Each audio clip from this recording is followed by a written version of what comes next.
কলিয়াবৰৰ পোপথৰীয়া গাঁৱত এগৰাকী মহিলাৰ ঘৰত ভাড়া থকা বিবেক সিঙৰ ৰুমৰ পৰা সন্দেহযুক্ত ড্ৰাগছ উদ্ধাৰ। ড্ৰাগছৰ সৈতে দুজনকৈ যুৱকক আটক। আটকাধীন বিবেক সিং আৰু সমীৰণ শইকীয়া। ভাড়াতীয়া বিবেক সিং জখলাবন্ধাৰ গৰুবন্ধাৰ আৰু সমীৰণ শইকীয়া বৰুৱা চুকৰ বাসিন্দা। কিছুদিনৰ পৰা ভাড়াতীয়া যুৱকজনৰ ঘৰত কিছু লোকৰ সন্দেহজনক গতিবিধি স্থানীয় ৰাইজে নজৰ দি থকাৰ পিছতে হাতেলতে দুয়োজন যুৱকক আটক কৰি আৰক্ষীক খবৰ দিয়ে।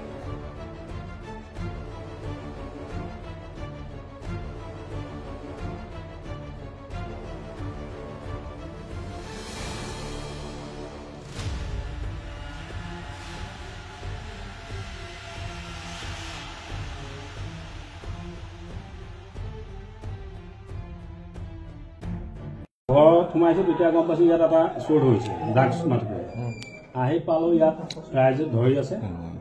তাৰপিছত মই আহি সুধিলো কথা বচা কৰোঁতে প্ৰথম একো নাই বুলি ক'লে। তাৰপিছত তেওঁ বিচনাতে আৰু ঘৰতে ড্ৰাগছৰ টোপোলা ওলাইছে। স্কুটি এখনত আৰু হেলমেট দুটা পেলাই থৈ গ'ল হেনো। সেইকেইটা আমি পোৱা নাই এতিয়ালৈকে। ল'ৰাজন ক'ৰ হয়? ল'ৰাজন এজন বুঢ়া চোক, ইজন আমি চিনি নাপাওঁ। ইয়াত ভাড়া থাকে।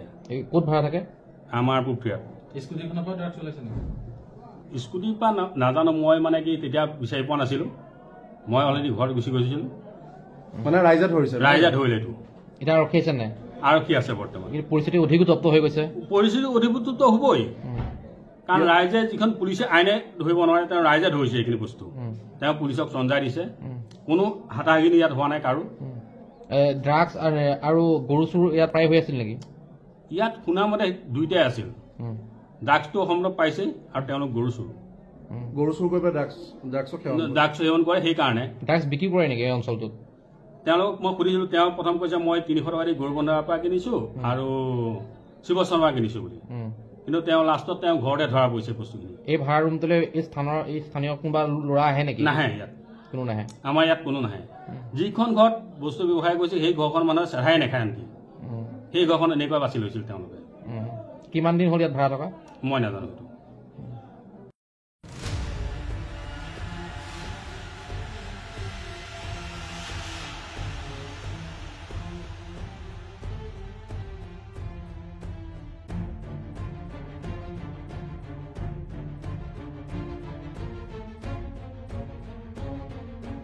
কলিয়াবৰৰ পৰা মিলি মহন্তৰ ৰিপৰ্ট, ডেমক্ৰেটিক আছাম।